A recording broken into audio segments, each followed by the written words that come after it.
Shalom and welcome to this Hebrew verses study. This is a special one because we are going to be reading through the last chapter in the book of Bereshit, Genesis. And if you have been studying with me through this series, then you know that we have spent many an hour scouring through this book. And it has been a very long and meaningful journey. And I have my Hebrew letters coffee cup here. Maybe get yourself some kind of a hot drink or a cold drink if it's a hot day. And you know, there's one problem with this cup is it's kind of small. Like, look at this thing. It's not actually that big. And that means it can't hold as much coffee as I usually like to make. So I actually, only filled it half full, and then I drank it all, and then I put the rest in.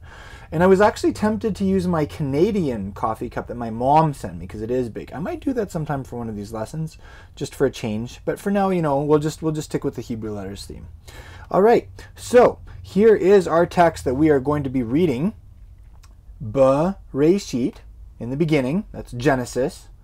Perek, that's chapter. Nun, and of course Nun is a letter of the Hebrew alphabet, and it's also the number 50. Let's pray, and then we'll get started with our reading. Avinu Shebashamayim, our Father in heaven, thank you for your Torah. Thank you for the first book in your teachings that you communicated to your people Israel and to the world through the hand of Moses. And thank you so much for the stories in this book, stories about you, stories about humanity, stories about where we came from. Thank you for the relationship that we see that these people had with you. They weren't perfect people. Their lives were very messy, and yet you were there, and you loved them, and you were guiding them. And thank you for the reassurance that we have that just as you are the God of Abraham, Isaac, and Jacob, Sarah, Rebecca, Rachel, and Leah, thank you that you are our God also, and that we can experience that same relationship with you regardless of where we're at in life. Thank you that you're there. Thank you that your Ruach is here, opening our minds to understand your word, teaching us personally, revealing the glory of your Mashiach, your anointed one, and helping us not only to learn your Lashon HaKodesh, your holy language, but also to remember it. So thank you for your help this day. We praise your holy name. We open our hearts wide to you. We give you the biggest and most enthusiastic yes that we can. And we're really excited just to read the Bible that Yeshua read and hopefully get closer to him as we do that. Amen. All right. So let's just start in verse 1 here. Vayipol, and nafald, and fell, Yosef, that's Joseph, all on Panei, literally the faces of, the panim of Aviv, his Av, his father. Vayevch, so and bachad, and wept, alav, on him. Vayishak, so the verb there is nashak, and it means to kiss or to engage in general. For instance, the Hebrew word for a weapon is neshek. So you know what's the correlation between a kiss and a weapon? They're both ways that you engage with another person. So vayishak, and he kissed lo, to him, or he kissed him. Verse 2. Vayitzav, so and tzavad, and commanded. Yosef et, who did he command? Avadav, his avids, his servants. At, and then this is here, I guess indicating, I'm kind of surprised here it doesn't say v'et, and indicating who else he commanded.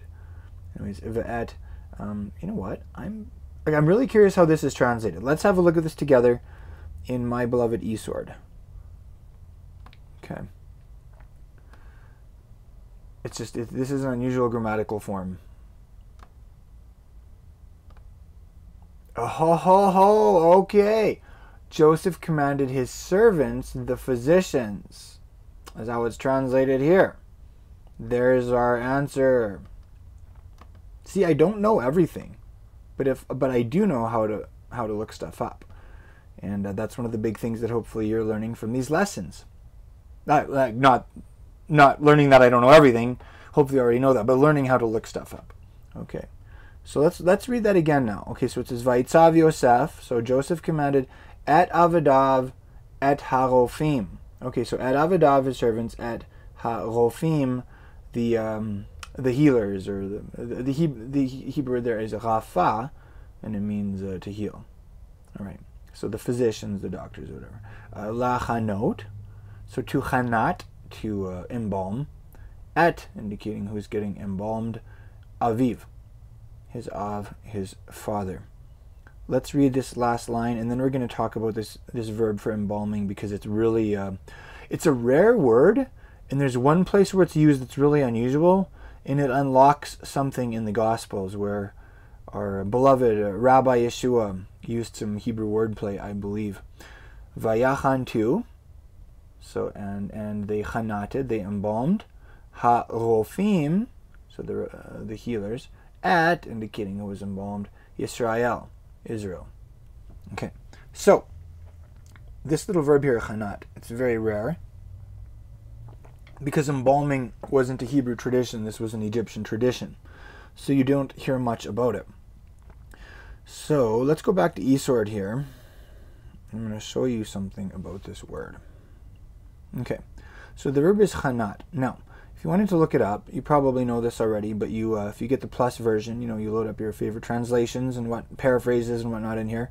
You get the plus version. I had to pay for the New American Standard one, but you can get it for free for King James. Anyway, so you hit that little plus here, and it'll show you the Strong's number for all these words. Okay, so there's our word embalm, and then here's the Strong's number. We're going to right-click on it, so you can do a quick search, and it'll show you all the places that it's used, and where it turns up. Okay, so as you can see, it's used twice in this story, Genesis 50, and then it's only used once in one other place. It's used in the book of Shir HaShirim, Song of Songs. So let's go there and have a look at this, because again, this is going to help us better understand something that our Holy Master Yeshua said. All right, so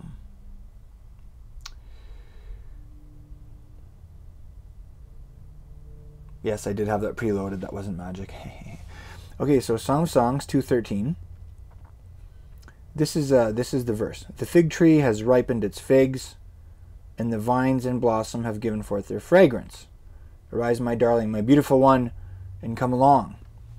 So a beautiful passage and a beautiful love song.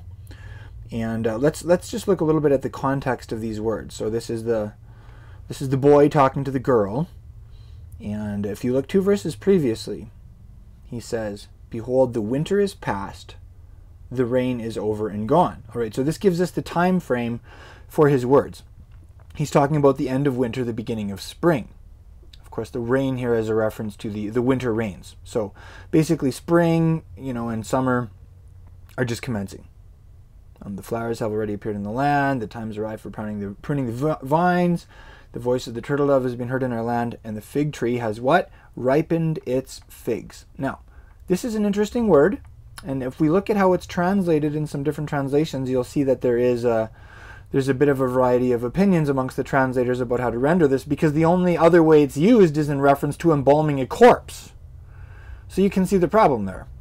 Okay, so the fig tree is doing something with its figs that's roughly equivalent to what these physicians did when they embalmed the dead body. Huh? So let's have a look at this here. We can hit, so we have this verse here, clicked on it. We're going to hit compare. And then we'll look at some different renderings here. All right, so the fig trees are forming their unripe figs. That's one way it's rendered, JPS in King James. Putteth forth her green figs. Okay, New American Standard, the fig tree has ripened its figs. Can you see a problem here already? Like, some of these translations are rendering this as, the figs are ripe or are ripened. The others are saying, no, they're green, they're unripe.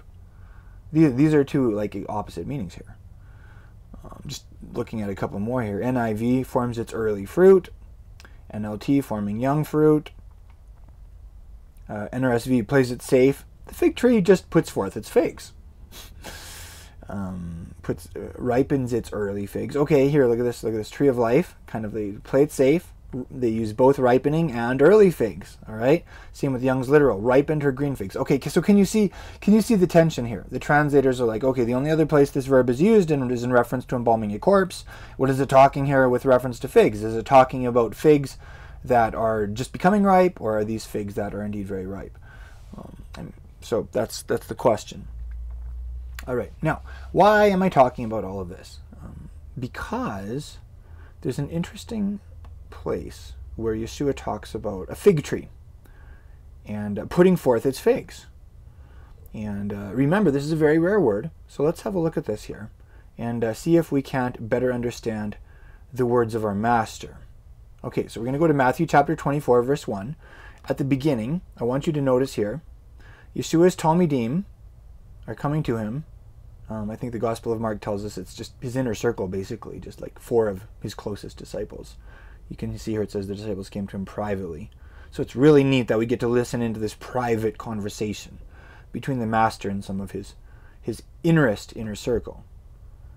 And then they say, tell us, when will these things happen? What will be the sign of your coming and the end of the age? I want you to remember that phrase. So what's the sign of the end of the age? All right. First thing he says is, see to it that no one misleads you, which means don't get distracted, which is what tons of people are doing today. Get distracted by anything and everything but Yeshua himself, our heavenly bridegroom. Hopefully we are fixing our eyes on him and are fixating our hearts on him and not getting distracted. And then he goes on to say this: learn the parable from the fig tree. When its branch has already become tender and puts forth its leaves, you know that summer is near. So you too, when you see all these things, recognize that he is near, right at the door.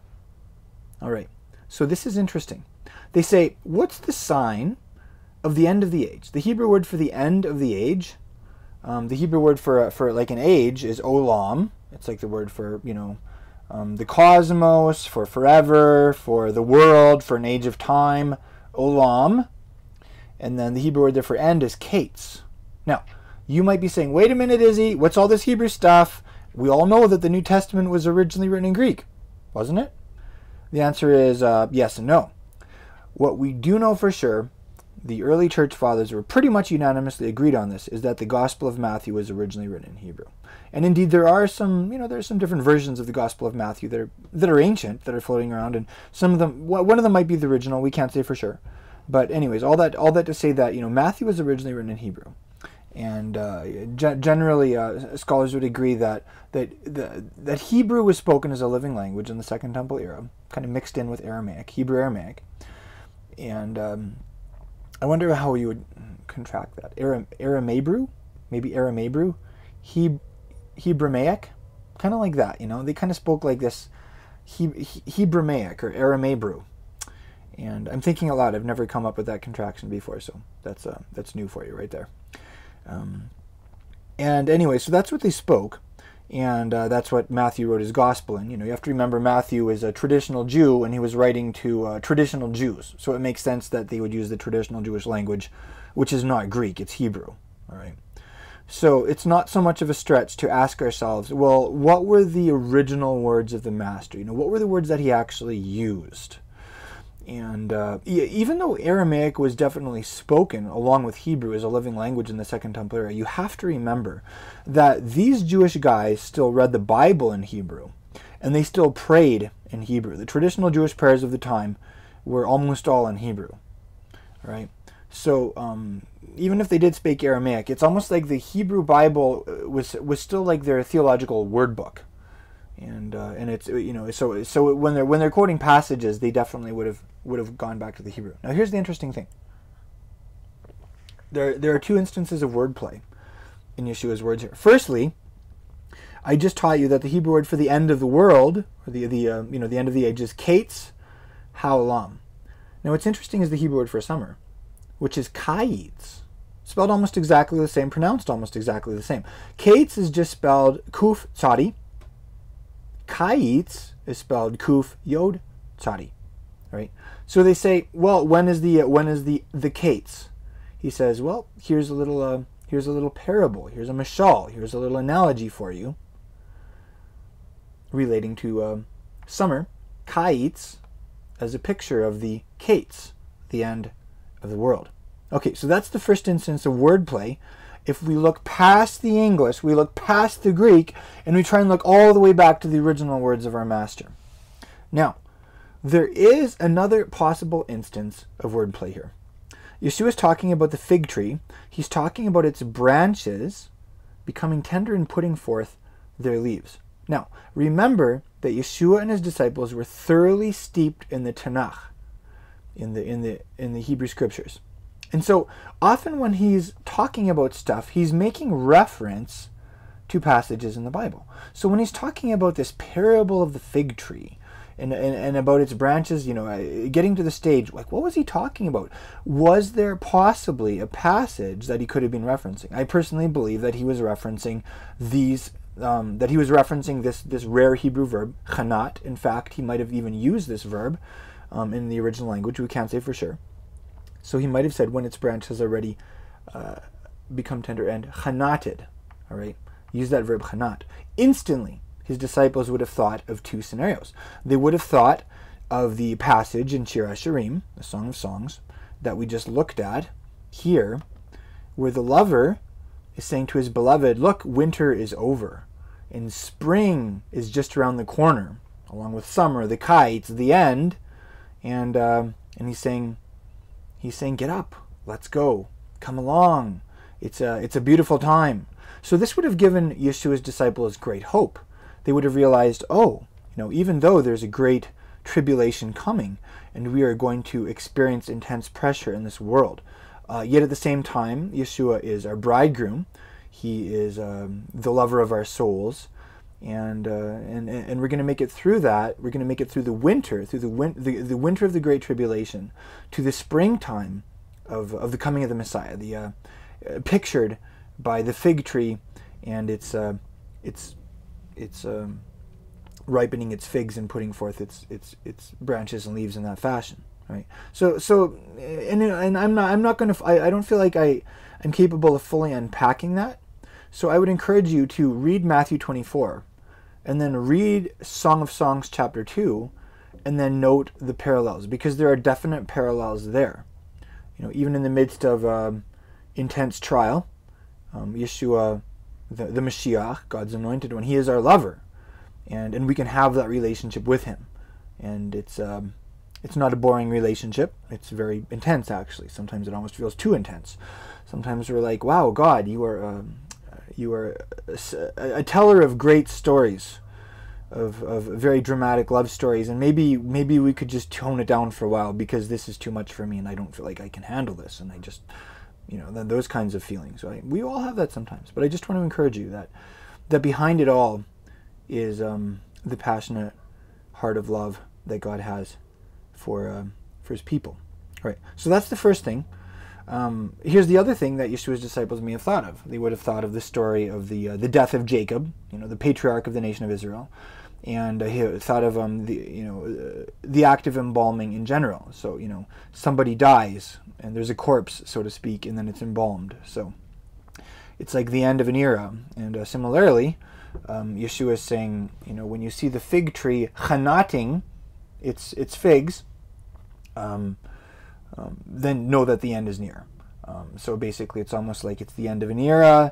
A body has died, so to speak, and you're entering into a new phase. All right, and sadly there's going to be a lot of death in those last couple of years before Mashiach comes in power and glory, and so there could be a parallel there also. We can't say for sure. None of this is for sure. I know this is somewhat surmising, but I do believe that there's a probability of it, and you know what? It all lines up in terms of the meaning also. The story of the embalming of Israel, Song of Songs chapter 2, talking about the end of winter and the beginning of spring and summer, and then the words of our Master talking about the fig tree ripening its figs, and how this is a sign of the end of the Olam, the end of the age also. All right, so hopefully you're still with me. Hopefully I didn't talk for too long there. In fact, I feel like I could have talked more. I feel like there's a lot more meaning there. So I'm just going to leave that with you. Connect those three passages. Connect Genesis 50, Song of Songs chapter 2, and Matthew 24. And I'll let you do that in your own time. and I would love to hear what you come up with also. Of course, I do share these lessons in the tribe group. Right now it's on Facebook. And so, if you watch this lesson, definitely let me know your thoughts and let me know what kind of meaningful connections maybe the Ruach, the Spirit, is revealing to you. I would definitely love to hear those, and so would our community, because we are following Yeshua together. All right. So, Mazel Tov, congratulations to us. We read through 2 verses. Don't worry, we're not going to read this slowly through the whole thing. Vayimlu, so and we're malad, and we're filled or fulfilled, lo, for him, albaim, so that's arba is 4, albaim is 40.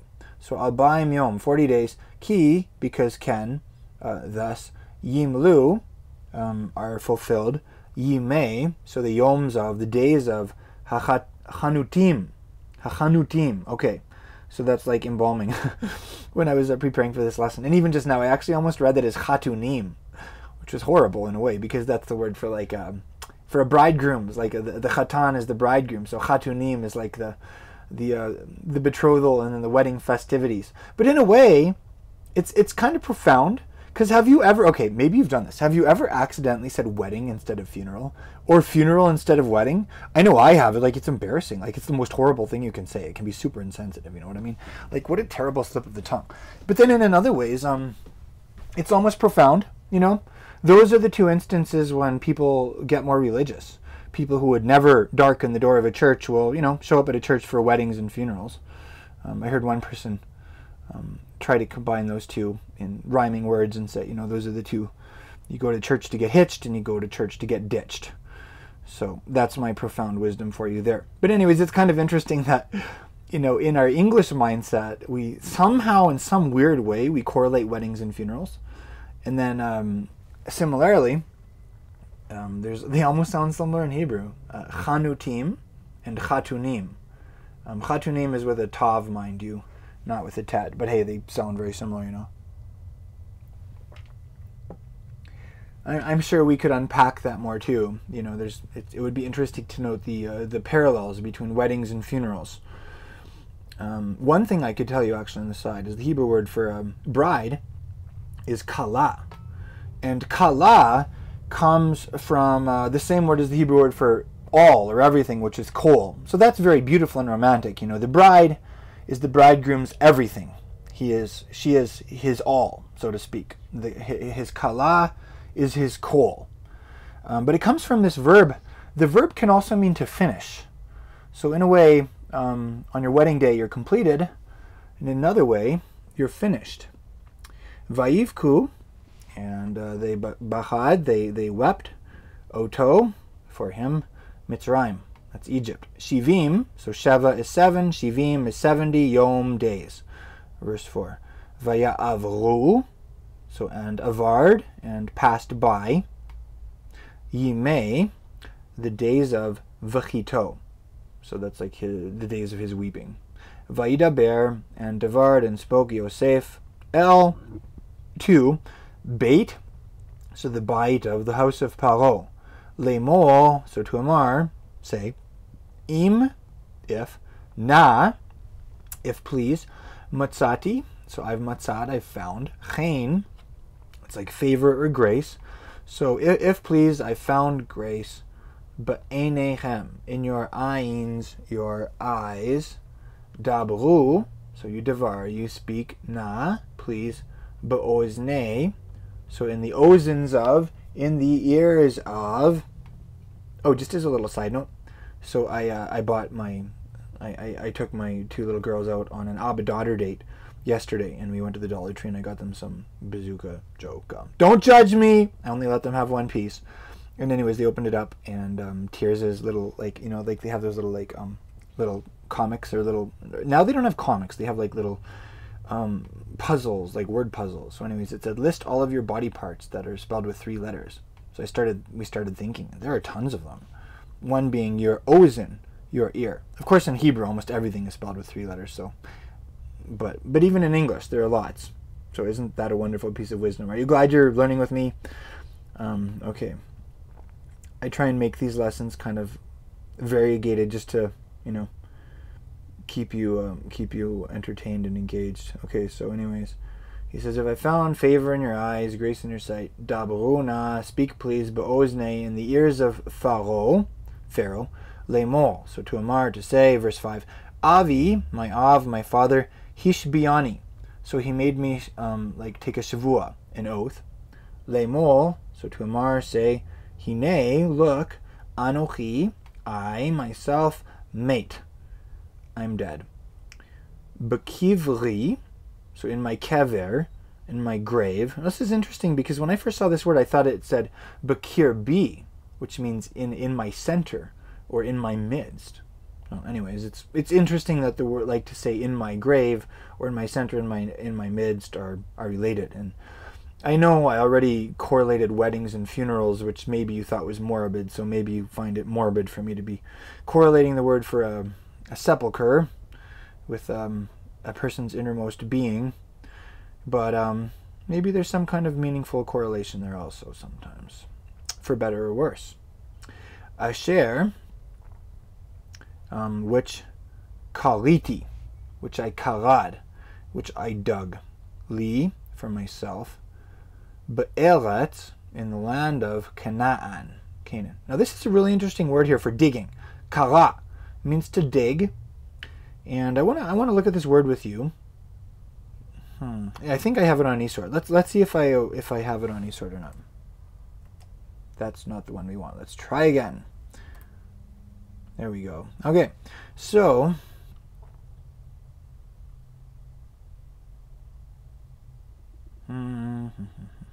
yes, we do have it. Okay, good. So let's have a look at this word together here. So NASB plus again. And we're going to go here, dug. All right, look at this. This is interesting. See how it has the little A after it? A. I'm Canadian, so I really like the letter A. A.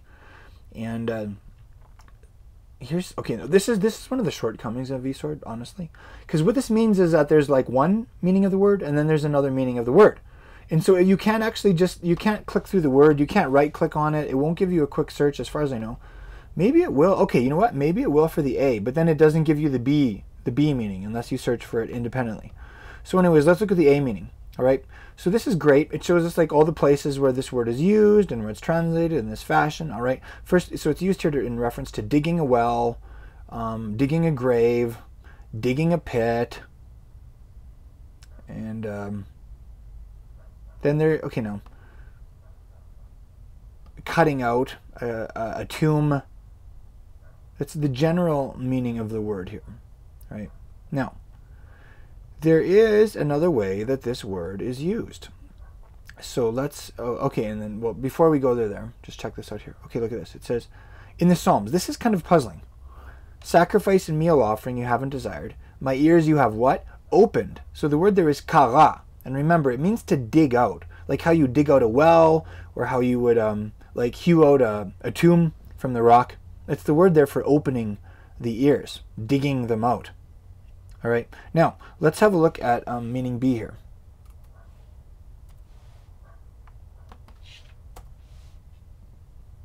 It's only used once this way. So he prepared a great feast for them. So this word kara is used for preparing, in the sense of preparing a great feast. So you can see that it has two meanings. All right. Kara can have the sense of digging out, or it can have the sense of preparing. Now, where this gets interesting is you have this verse in Psalms, and let's go there together. There you are. Psalm 40, verse 6. All right, now.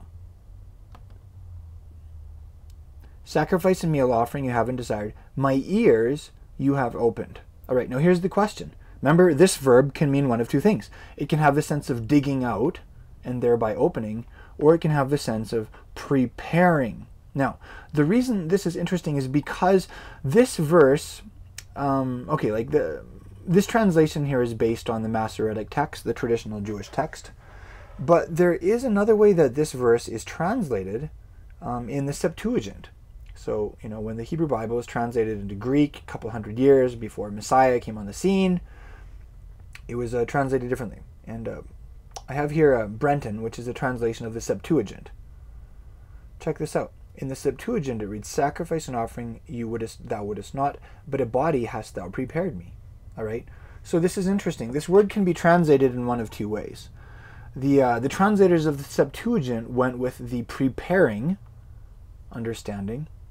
The translators, of most Bibles today, based on the Masoretic text, went with the opening version. Now, what's interesting is that this verse is actually quoted in the book of Hebrews, and there, this version, the Septuagint version, is quoted. A body hast thou prepared for me. And we can see that in Hebrews chapter 10. So let's go there together and have a quick look at that. Ooh, look at this. When you look at the Septuagint, you get all the special bonus books that we don't get in our Protestant Bibles. Judith, Maccabees. I'm really tempted to look at these right now, but let's not. I'll do that on my own time. Okay, so we're going to go to Hebrews. We're going to go chapter 10. And then, where is this here? Here we are, Hebrews chapter 10, verse 5. Therefore, when he comes into the world, he says, sacrifice and offering you haven't desired, but a body you have prepared for me. So this is interesting, actually.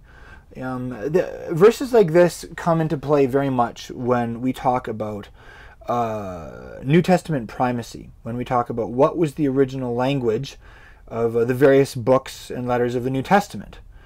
And in fact, this is one of the main arguments that scholars would have for the position that the New Testament was originally written in Greek, or at the very least that, for instance, the Epistle to the Hebrews was written in Greek, because you have Hebrews, and even though it was written to the Hebrews, so you would think maybe it was written in Hebrew, we do have these verses, and the Masoretic Hebrew text isn't actually quoted.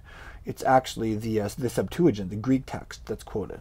So that's just like an interesting little listen in for a quick moment into the question of New Testament primacy, and one of the arguments for Hebrews originally being written paradoxically in Greek.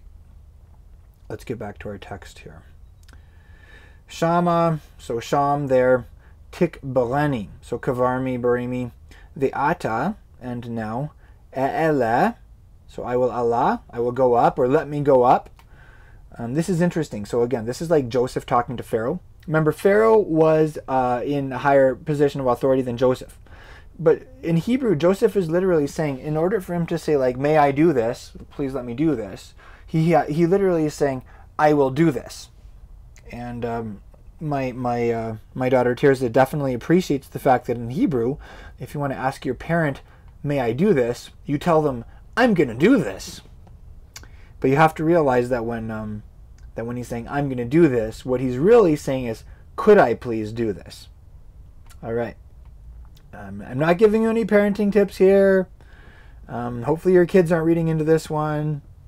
But anyways, it's just a little peek into, I guess, my own relationship with my daughter, and a little, something that we laughed about. That in Hebrew, you don't actually ask your parents, you tell your parents what you can do. Okay, so Elena, ve'ek bara, and I will kavar, I will bury, et avi, my father, ve'ashuva, and I will shuv, I will return. This is also the Hebrew word for repenting. Now, he wasn't saying I'm going to repent because they did something bad. He said I'm going to come back. That's what repentance is. Repentance is returning. Repentance is coming back to God. Which begs the question, let's say you have a hardcore pagan, and you would think that this person was never close to God to begin with, but when you tell them to repent, what you're really saying is, come back to God. Return to your Creator. Isn't that interesting? Verse 6, Vayomer, and Amard, and said Paro, Pharaoh, Ale, so Allah, go up, Ukvol, and bury, at Avicha, your father, Kashel, just as Hishbiacha, so as he made you swear. Vaya'al, oops, and he allowed, he went up, Yosef. Oh, and by the way, that's like that's the word for aliyah. Aliyah means like an ascension, going up. So it's interesting that when we talk about going to the land of Israel, we talk about going up to the land of Israel. We talk about making aliyah. So if someone is immigrating to the country of Israel, in Hebrew that's referred to as making aliyah. You're ascending, you're going up to the Holy Land of Israel.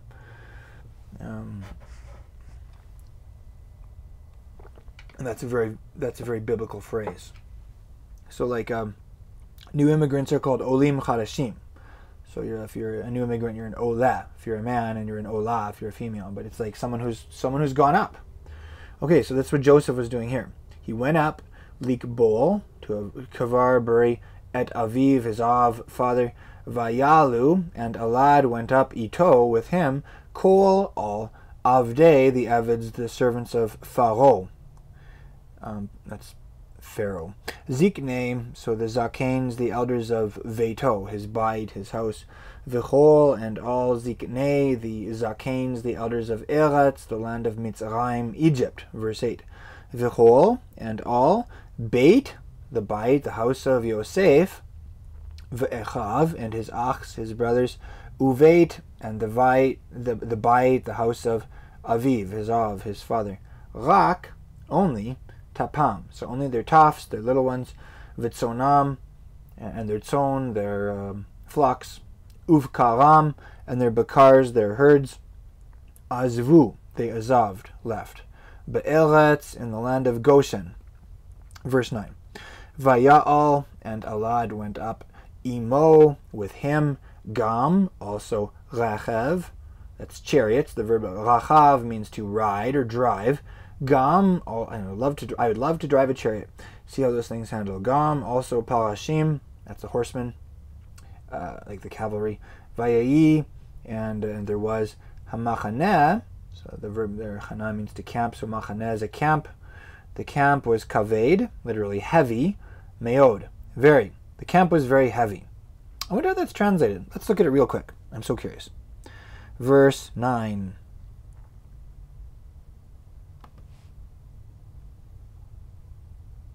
It was a very great company. Interesting. Let's compare. I almost feel compulsive right now, like I have to do this. Very great, very large, because it literally means like heavy, you know. Okay, this is interesting. TLV renders it very impressive. Why do they render it that way? Because that word there is kaved, and it's related to the Hebrew word for glory or honor, which is kavod. Okay, that's very interesting to me. Kaved meod. Vayavo, verse 10. Vayavo'u, and they bowed, they came, ad, until, literally. In other words, they came to Golen, so the threshing floor, ha'atad. Now this word is actually not translated. It's usually it's usually understood as referring to a name, except it has the on the front. The atad. Well, an atad, it is a Hebrew word. It means like a bramble. So the bramble bush threshing floor. Asher, which be'ever, so is in the verb avar means to cross over. So an ever is a like the fords of the crossing place of Hayarden, the Jordan. Vaisbadu, it's like beyond the Jordan, across the Jordan. Vaisbadu, and they saphaded. It's like they mourned. You know what? Let's have a look at this word real quick too. I'm interested to see how differently it might be rendered in a couple different ones here.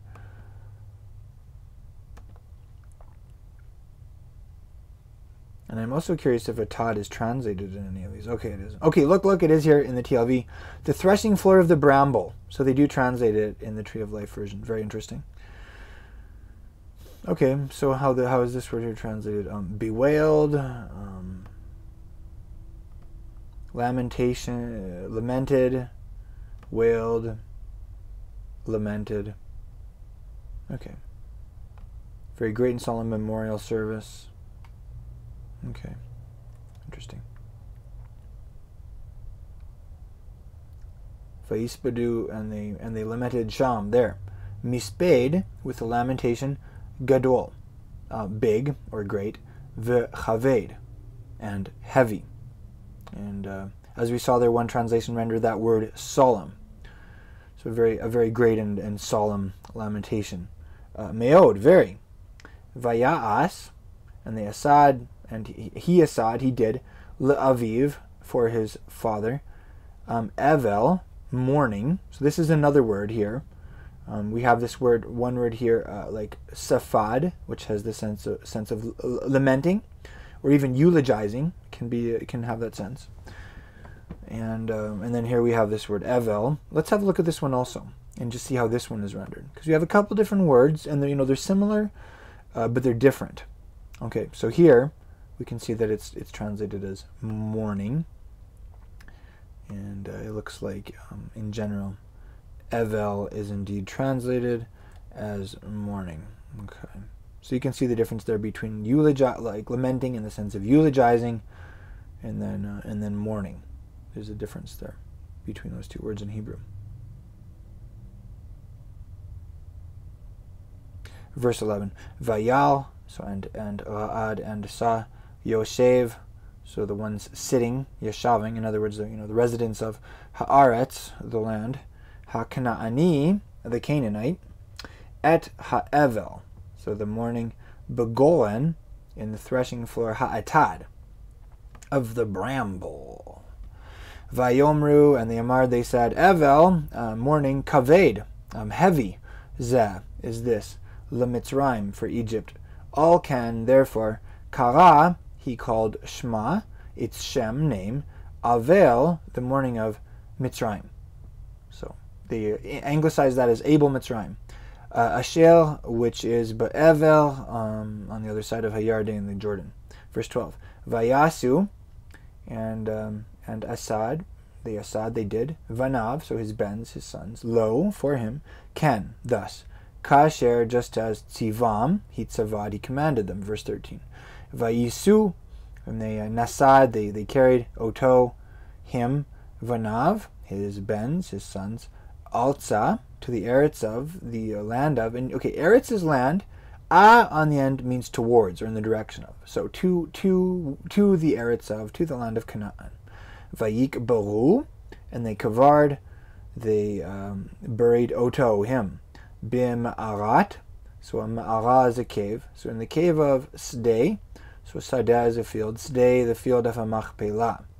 Machpelah, Asher, which Kana bought, Avraham, et Hasadeh, the field, La'achuzat, for like an ancestral kever, like burial place, sepulcher. Me'et, from Ephron, Hachiti, the Hittite. All, on Panei, literally the faces of, in other words, in front of, Mamre. Verse 14, Vayashav, so and sat, Yosef. Oh, sorry, I was wrong. Yashav as a verb means to sit. Here, Vayashav means and shuved, and returned. Yosef. Ooh, that was a close one. See, that's why context is important. Mitzrayim. So to Mitzrayim, to Egypt. There's another example of on the end indicating direction. Who, that's he, ve'echav, and his achs, brothers, ve'chol, and all. Ha'olim, so there's alayim, those going up, all the immigrants, so to speak. Ito, with him. Likbol, to bury, et aviv, his father. Acharei, after.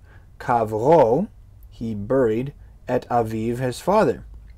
I know I'm translating this a little quicker because we've already gone over these words and phrases several times in the story. It's actually a little bit redundant, which can be nice if you're learning Hebrew. Repetition is the mother of teaching, they say. They also say that repetition is the mother of teaching, actually. Verse 15. Vayiru, and they Ra'ad, saw, Ache, so the Achsav, the brothers of Yosef, Ki, that mate, dead, Aviam, was their Av father. Vayomru, and the Amard said, Lu, like what if, Yistamenu, okay, the verb here is satam, Yosef. So what if Joseph satams us? Let's keep reading and then we'll look at this word here. But I'll just tell you right now, it has the sense of bearing a grudge. You know what? Let's just look at it right now. Okay. Okay, so bearing a grudge. The Hebrew word here is satam. Now, this is interesting because it's not used too often.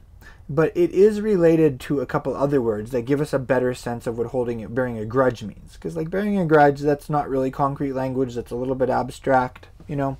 What is the physical action accompanying bearing a grudge? What do you do to have a grudge against someone? Like, can you see what I'm saying there?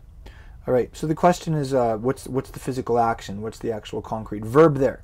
Satam is related to a couple words that are spelled like with a shin instead of a sheen instead of a seen, and then with a tav instead of a tet, right? So basically you have satam with a seen and a tet, and then you also have satam and shatam with a sheen and a tav.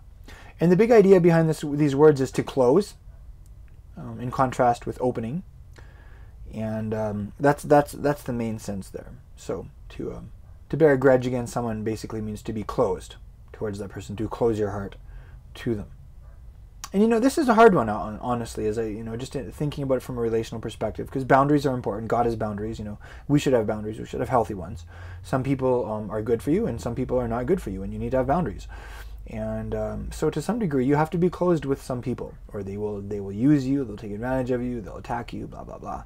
And you know, it's hard because to a degree you do have to be closed with them, but that doesn't necessarily mean that you're holding a grudge against them.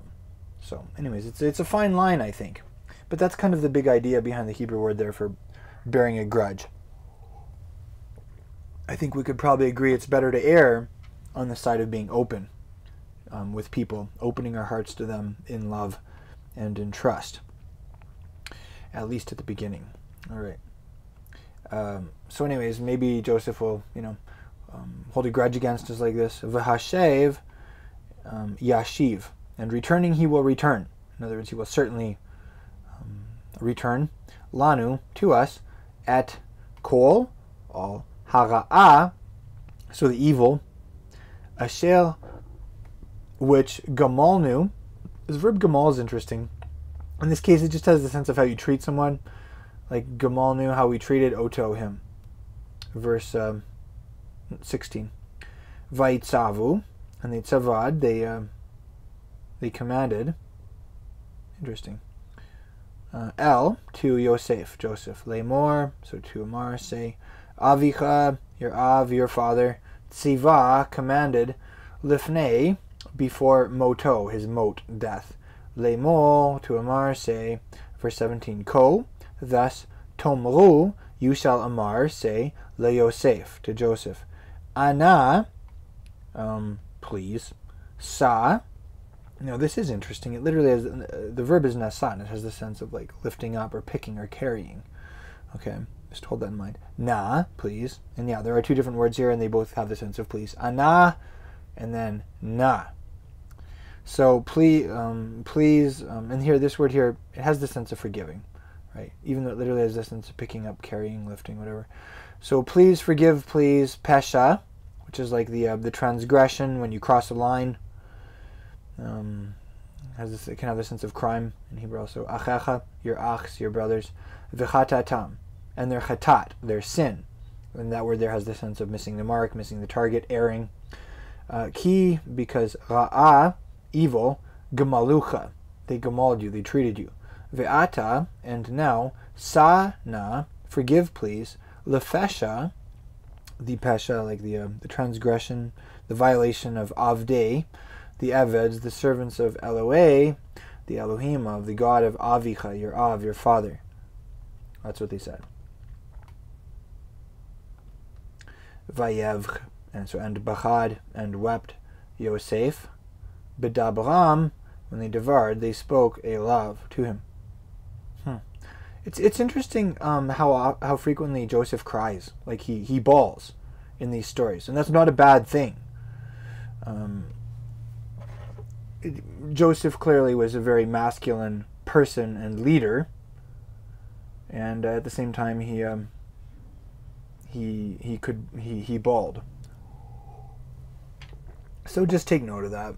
Obviously he felt deeply, and obviously he was comfortable with expressing his emotions in strong ways. And yeah, I was considering just drawing a parallel between how he bawled and then there's another Hebrew word for masculinity that sounds similar, but we won't go there. Verse 18. Vayelchu, and halacht, and went. Gam, also Echav, his ach's brothers. Vayiplu, and they nafal, they fell. Lefanav, in front of him. Vayomru, and the Amard said, Hinenu, look, we lecha, were yours, le'avadim, for Eved's servants. Verse 19. Vayomer, and he Amard said, Aleim, to them, Yosef. All don't tirau, so don't yara, don't be afraid. Ki, because hatachat, so ha here functions as a question mark on the beginning of the question. Ha, he's asking, tachat. Now tachat literally means underneath, prepositionally speaking. And here it has the sense of being in the place of. So in the place of Elohim, God, ani, am I in the place of God? Well, literally, am I underneath God? Verse 20. V'atem, and you, chashavtem, so you chashaved, you thought. It's going to have the sense of calculating or computing even. Alai, on me, ra'ah, evil. Elohim, God, chashava, he thought it, letova, so for tov, for good. Lema'an, so that, in order that aso, he could asa, he could do, kayom hazeh, like the day, this. In other words, like this day. Lehachayot, so the verb chaya means to live. Lehachayot means to keep alive. Am rav, people, rav, many, to keep alive many people. Now, I want to look at this here because I mentioned the word here, like he said, you thought it for evil, but God thought it for good. That's a very powerful statement and concept. And I'm interested to see how that word there for thought is translated. So let's look at that together here briefly. Isn't it great studying the Torah? Like, I love how simple this is. We're just reading the Bible that Jesus of Nazareth read, like in his original language, and we're just talking about what the words mean. I love staying close to the text like this, just so you know. And I do feel close to God as we do this. I definitely feel like we're growing in our discipleship to the Master. We're growing in our closeness to Him. All right. So just so you know, I'm really enjoying this. All right. Let's have a look here. Man, it's such a powerful phrase. Okay. So Genesis 50, verse 20. Let's hit compare here. So New American Standard. You meant evil against me, but God meant it for good. Okay, so the word there for thinking is translated as evil. Septuagint, took counsel, meant, okay, here, King James, you thought evil against me. Kind of has that sense there. You intended, planned, devised. All right, so the Hebrew word for thought there, it's translated with all of these other words in different translations.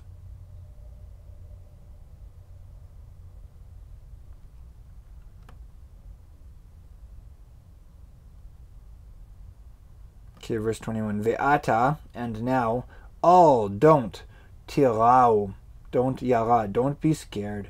Anochi, I myself, achalkel. So it means like I'll provide for you or I'll sustain you. But what's interesting about this word is what it literally means and how it's used concretely. Let's look at that together real quick here. It's a really rare form. The verb itself is cool, and then it's written as achalkel. It's actually like doubled up. So okay, here's the word for provide. So you can see here it says cool. So let's right click on it, quick search, and it'll show us where it's used and how it's translated in the scriptures. All right. So it has the sense of providing, sustaining. Barzillai. He's like one of my favorite guys in the Tanakh. I have no idea why, but I just love Barzillai. Anyways, providing. Okay, now this is the first time it's used in a concrete fashion. It's talking about the like the kiol, the big like laver or like pool sink thing, and it says that it could cool 2,000 baths. All right. So this word here, it has the sense of holding water or containing here. It's translated as containing. So this word for providing and sustaining for also has the sense of holding and containing, most concretely. I'm just looking to see if it's used in any other ways here. Interesting. The spirit of a man can endure his sickness. Calculating the dust. Holding water. Enduring indignation. Okay. Interesting. And then there's several more places here where it has the sense of enduring something. All right. So anyways, interesting word. And as you can see, like in Hebrew, it has a bigger sense than just providing for somebody. It means enduring them. No, just kidding. It truly is a joy to provide for our loved ones. But you can see how like those two words are conceptually related. So I'll provide for you v'et and also tapchem, so your tafs, your little ones. Vayinachem, and he comforted otam, them. Vayidaber, and he devoured, spoke, all on libam, their levs, their hearts. It's interesting. The Hebrew word for comforting someone literally means to speak on their heart, to talk to their heart. So remember that if you know someone who is in need of comfort, don't talk to their head, talk to their heart. And if you want to talk to someone's heart, you need to talk from your own heart. A little earlier in this chapter, we looked at the Hebrew words for lamentation and for mourning. We talked about, funerals. So, this is kind of fits that theme. Verse 22. Vayeshev, and yeshaved, and sat or dwelt, Yosef b'Mitzrayim, in Egypt, he, Uveit Aviv, in the house of his father, Vayechi, and Chayad, and lived, Yosef, Mea, that's 100, V'eser, and 10, Shanim, years. Verse 23. Vayal, and Ra'ad, and saw Yosef le'Ephraim, so for Ephraim, B'nai, so the sons of Shileshim, Shalosh is 3, so this is like the third generation. Gam, also B'nai, the sons of Machir, Ben, the son of Menashe, Yuldu, so they were Yaladed, they were birthed, all on Bilkei, so the barracks of the knees of Joseph. Verse 24. Interesting. That's an interesting Hebrew phrase. They were born on his knees. I mean, like, I was the primary birth assistant for both of my children, and I literally caught them both. They weren't exactly born on my knees, but pretty darn close. Verse 24. Vayomer, and said Joseph, El to Echav, his ach's brothers. Anochi, I myself, mate, I'm dead. Ve'Elohim, and God. This is interesting. This verb is doubled up. Pakod, yifkod. So, pakading, he will pakad. Etchem, you. The question is, what does this verb mean, pakad? Let's look at how it's translated, because this is a really big word. In fact, it's one of the words that is used in like almost every imaginable way, like imaginable. And I just use the word imaginable twice to emphasize what I'm saying, because that's how we do it in Hebrew. Okay. So verse 24. Okay, so here so you can see here he doubled up the word. In Hebrew we do that for emphasis. So God will surely do this thing. God will surely visit you. How it's translated there. Remember you. Take care of you. Come to your aid. Come to help you. Take notice of you. Inspect you. Isn't that interesting? Almost every one of these translations render this word differently, because of how the verb pakad is used throughout the Tanakh. And really, you need to look at all of these translations to get that full sense of the relationship between God and his people Israel. And I want to encourage you that that's not just a relationship between God and a bunch of people a long time ago. If you have a relationship with him through the shed blood of the Messiah, then this is your relationship with him also, and he's going to do the same thing for you. He will surely do the same thing for you. So he's going to do this thing for you, for sure, v'he'ela, and he will bring you up, etchem, there's the you part.